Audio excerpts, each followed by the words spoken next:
Good morning. Okay, I think we're live. Let me get my handy dandy microphone ready. Okay, it looks like a beautiful Saturday morning, October 17th. A little bit on the cool side, but that's good because it's full time. So let's. Okay, I hear my voice, so that's a good thing. So last week I did a whole post without any sound, so that wasn't good. So today I do have the sound. So welcome to another broadcast. Oh, with my okay. With my beginning that's up here.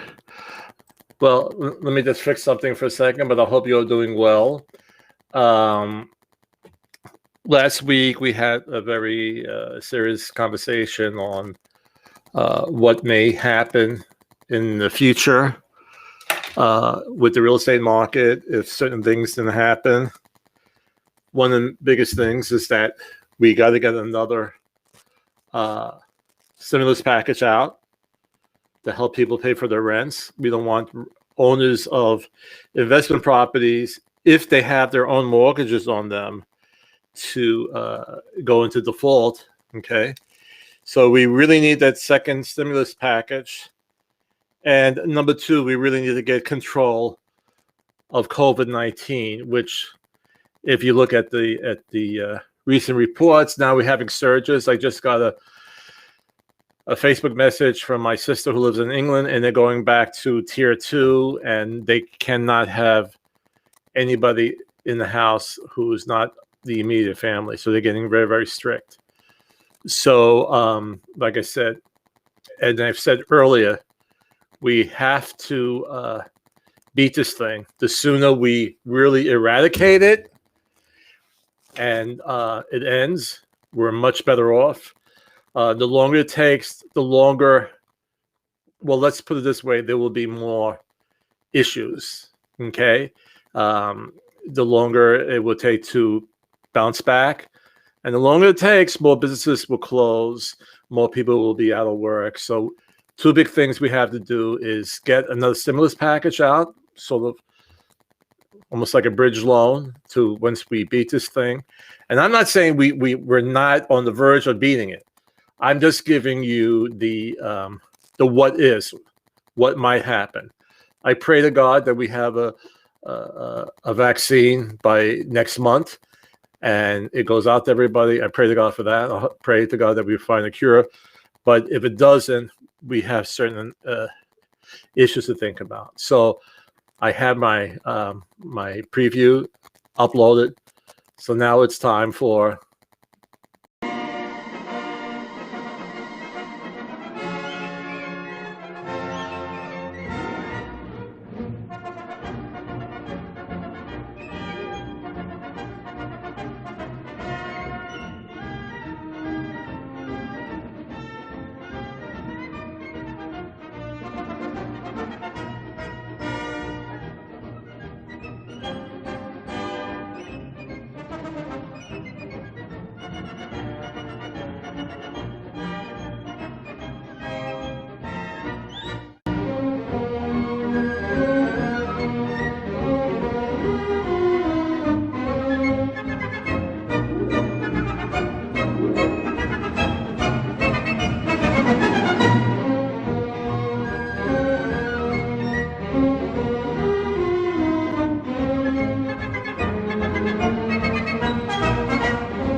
okay.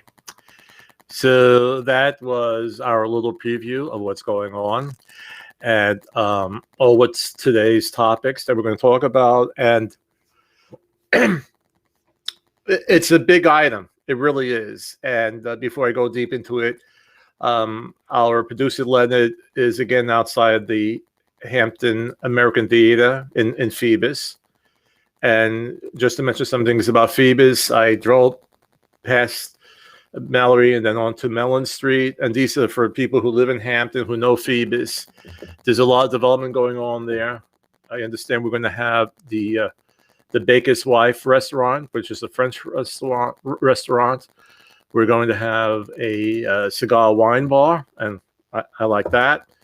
And the other one that is escaping me for a minute, what's opening up?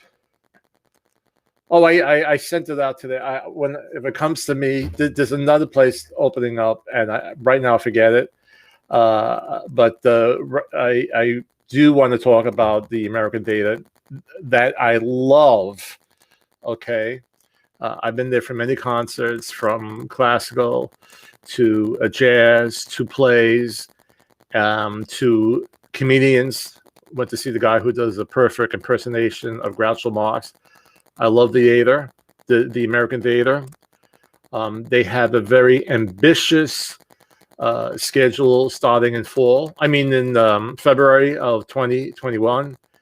I fingers crossed that we could still go with it, and it's going to be amazing. We're going to have our producer Leonard talk a little bit about it. Hi, Leonard. Yes, Chris. I am in front of the American Theater in Phoebus, which is part of Hampton. They have a wonderful 2021 season starting up in February. Artists will be, to name a few, the Duke Ellington Orchestra, The Fifth Dimension, Melissa Manchester, C.C. Williams, Dee Dee Bridgewater, Diane Shure, and so many more. This is their best season ever in my opinion, and you can view either inside the theater or virtually online. I'm very excited. To view more info, go to hamptonarts.net. The American Theater. Thank you, Leonard. So again, go to their website. You could see what the performances they're going to have in 2021. It's fantastic. It really is. And I'm really looking forward to it and keeping my fingers crossed that we could still have it. All right. So a lot of things are happening. Phoebus is building up. They're building a lot of new apartments nearby. So Phoebus needs the stores, the restaurants, and a lot is going on there. All right. And so let's talk about today's topics. Let's get our chalkboard up here and see what we're going to discuss today.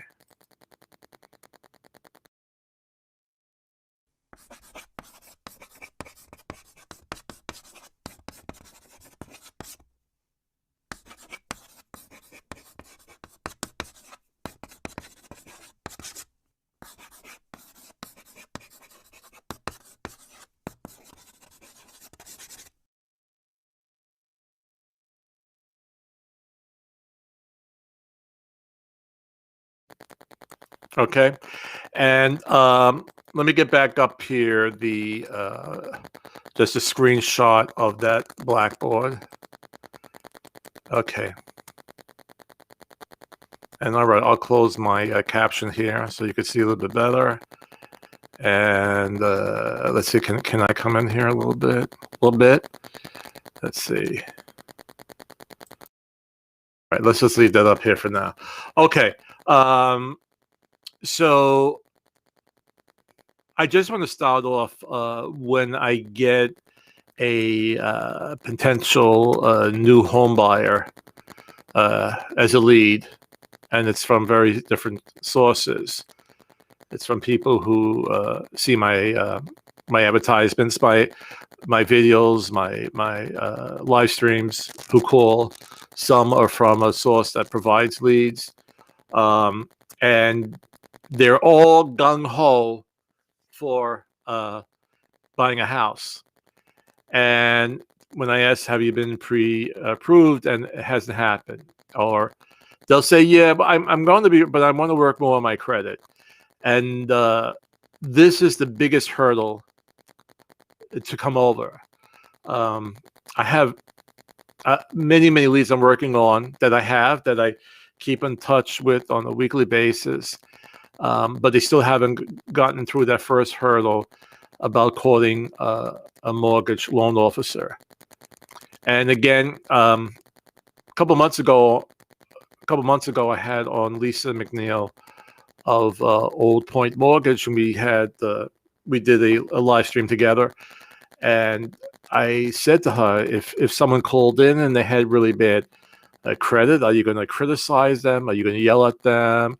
She goes, absolutely not. We're going to give you the best information on how to increase that credit score, and we'll work with you. And this is what we do. We're not going to make money if people are not able to or eligible for a loan. So they will help you, and there's no criticism.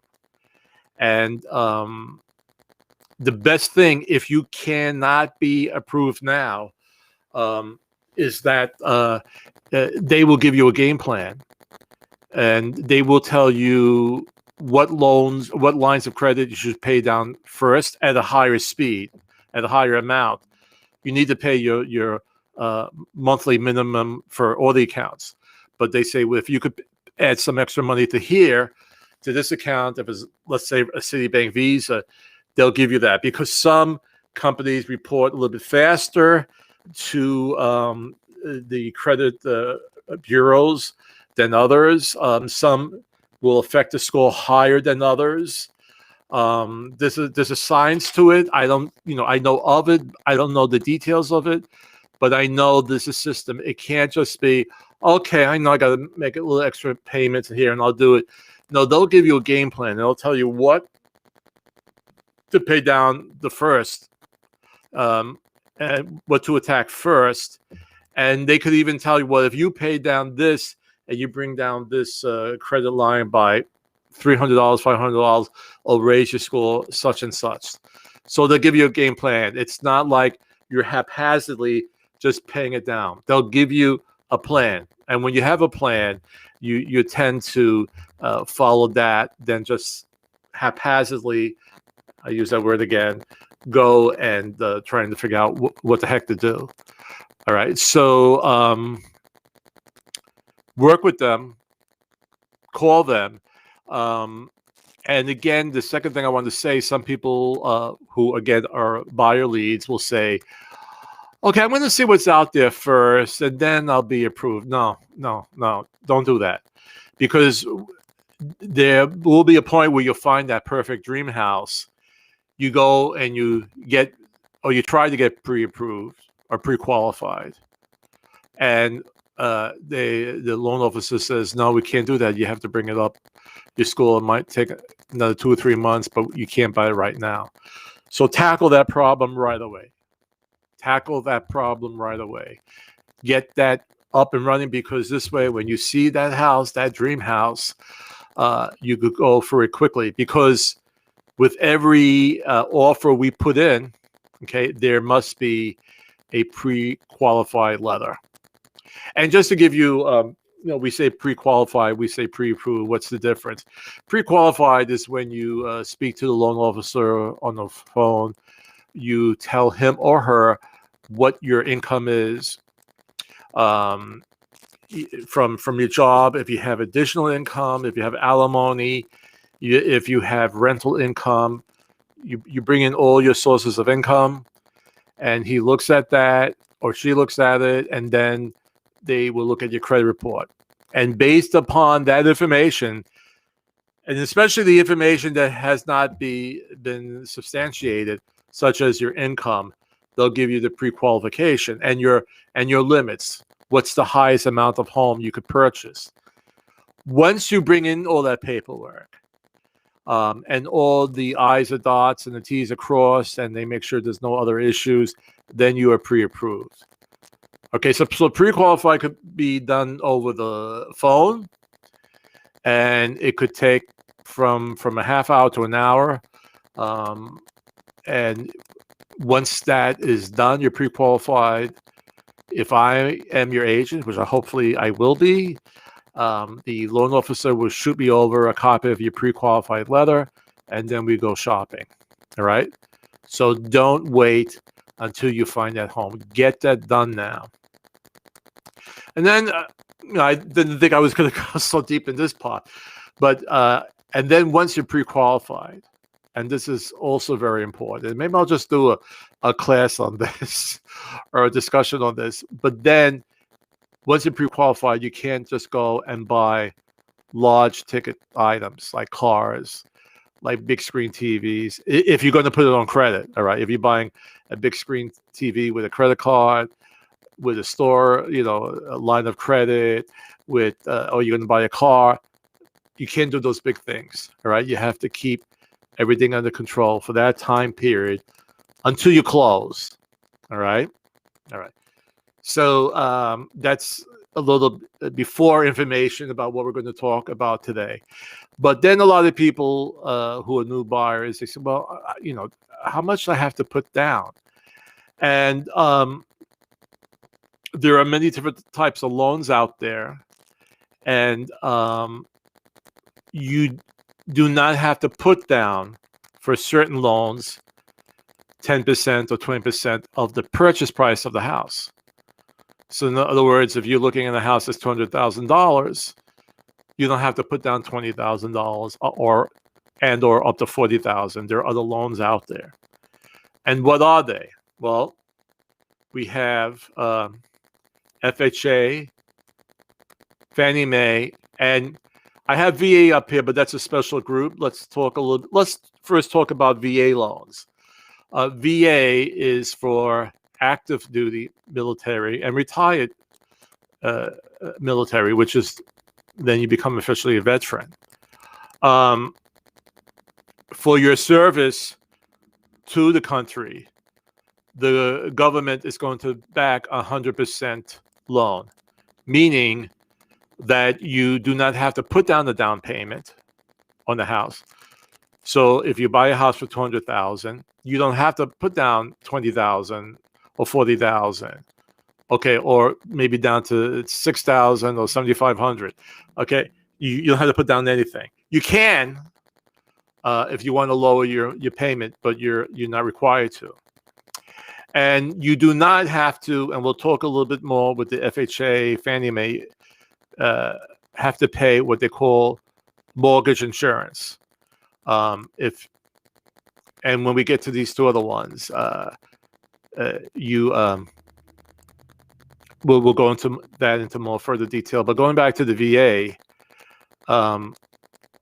VA loans again are for military, and then now this is the confusion with some people when it comes to VA loans, because I have a lot of military who call and they say, "Oh, I have a VA eligibility for $250,000." Okay, and there's a formula involved with that, based upon your military pay, and I'm going to guess, I'm not 100% sure, but maybe the amount of time you put in.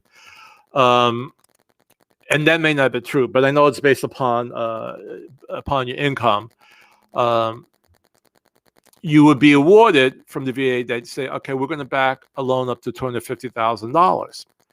And many military personnel believe that, that's their credit limit on a house. They could buy a house up to $250,000.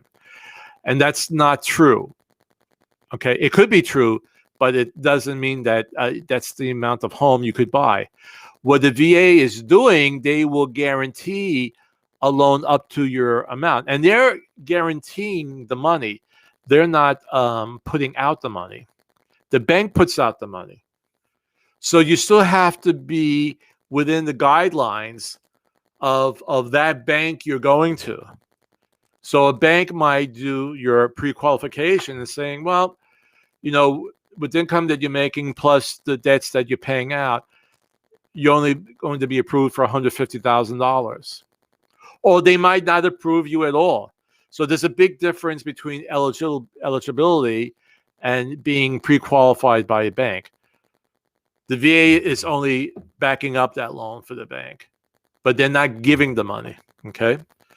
So that's a big difference. You still have to be pre-qualified by a Bank of America, by a Tidewater mortgage, by an Old Point mortgage bank. You have to still be pre-qualified. All right. But in my area, what I've done with my experience, I've done a lot of FHA and mostly FHA, some Fannie Mae, but FHA seems to be a big one. And with FHA, that's a guaranteed loan by the government. And because the government gives you that guarantee, the bank will work with lower credit scores. All right.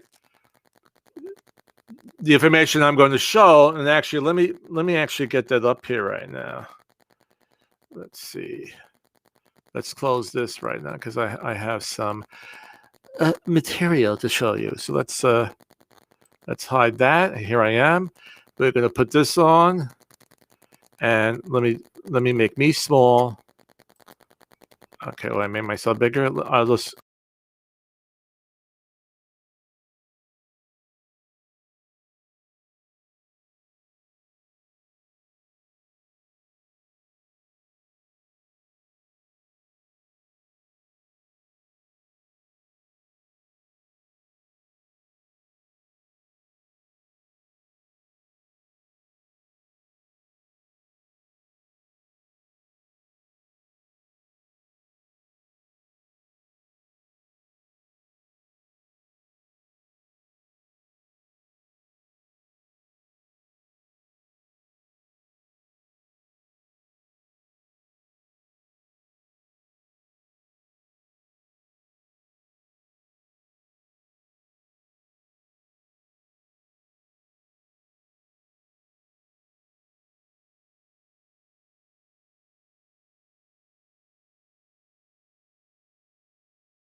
to only be there for 5 years. They know how long they're actually going to be there. That might be a reason why to have an adjustable rate mortgage. So you're getting a break on your mortgage. 5 years from now, you don't. If you decide that you don't want to be a landlord and then just rent it out, you could sell it, and hopefully the market went up and you make good money on it. But in that time period, you paid a very low mortgage. All right. So that works in that case. But if you're going to be in a property, you say, well, this is it.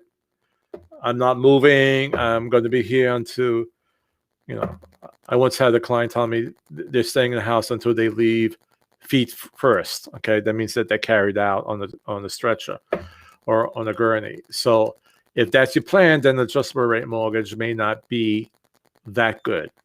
All right. And one more thing I'm going to say, there are what are called grants. And this is money for a down payment and or closing cost that you could use and do not have to pay back unless, and I'm not talking about all grants, on specific ones that I worked out in the past, is that if they give you let's make it simple, $4,000, okay, to go for your down payment. So if you would leave that house in the third year, if you would sell it the third year, they might say, okay, you have to give back $1,000. Like, in other words, it's that you have to be in that house. They'll give you a time limit of, let's say, 4 years. So as long as you stood that in the house for 4 years, you didn't sell it, then you don't have to pay that money back. All right. But if you did leave before that, and they'll be prorated. So say, for instance, you stood in the house for 3 years, you would have to pay back $1,000. But these grants are very good. They're also based upon income. Some are industry specific. So they'll give it to city workers. They'll give it to teachers. They'll give it to people in the health industries, first responders, firemen, military, and some will be in different degrees. Some will give you up to $5,000. Some will give you up to $7,500. Some will give you up to $10,000, depending on your profession. So I worked with one mortgage company that had that a lot, and we did quite a few of those. I haven't done that many of those in a while, so I would say, if you're interested, contact me. I'll call my people to see if they're still using them. One of the people that I'm actively working with, she had them about a year ago. I'm assuming she still has, but we could always research it for you. Okay. So what I want to do as well, because this episode was very buyer laden, on the buyer side. We also, again, as I say every Saturday, we need listings. Okay. And some people always maybe, spring is a good time to list a property. It's spring. People want to be in a new house. So if the kids start a new year in September at a different school, different district, they're ready. And that's been the basic understanding of real estate. Like, spring is the time. Summer. I've made money in times that during the holiday seasons, I've had many closings, and there's no rhyme or reason to it. Sometimes people in the car industry will make great money around the holidays, because then they'll offer a lot of discounts, or basically the ones who are shopping for a car around Christmas time really need a car. Okay. All right. Who wants to be bothered with looking for a car around Christmas time? Okay. So it doesn't matter. I mean, when people need a house, they need a house. So if they need a house, on December 15th, they need a house. So this video is going to talk about why, because now the market is very competitive. It's a seller's market. Few homes out there, many buyers. Don't wait to spring. And we don't know what's going to happen in spring. All right. Again, I don't want to be, someone who's bringing on, bad premonitions of the future. But we're at this, we're on the fence right now. Okay. Got to see where my camera is. And it could go either way. And the more this COVID is around, and if it gets worse, it's not going to be good. All right. So if you have a house that you want to sell, please do not wait to spring. I mean, you will have, if it's priced correctly, and it has to be priced correctly, you will have offers within 24 to 48 hours, and many times multi-offers. So let's see a little video upon that.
Okay.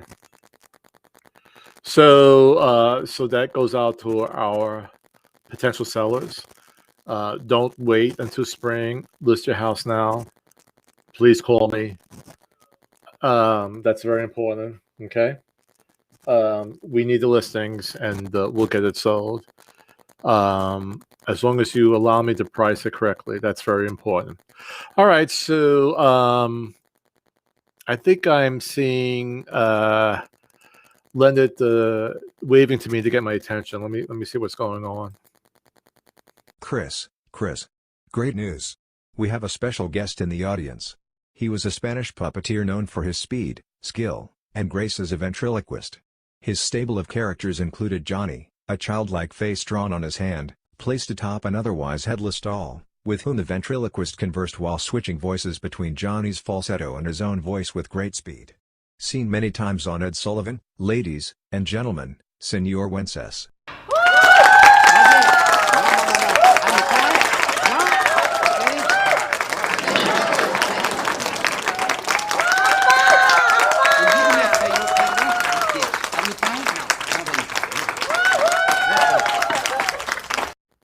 Wow, I haven't seen them in years. Again, last week we had Popo Gigio on from the Ed Sullivan Show. I'm glad to see these guys are still working, and that they stopped by the show. Thank you so much. And so we'll. It's time to say goodbye. I actually went a little bit longer than a half hour. I apologize. We'll see you next week. Be safe. Wear your mask. Try to stay 6 feet away. Wash your hands. And enjoy the day. It looks beautiful. So we'll see you next week on the world famous Real Estate with Mr. G at 10 a.m. Thank you.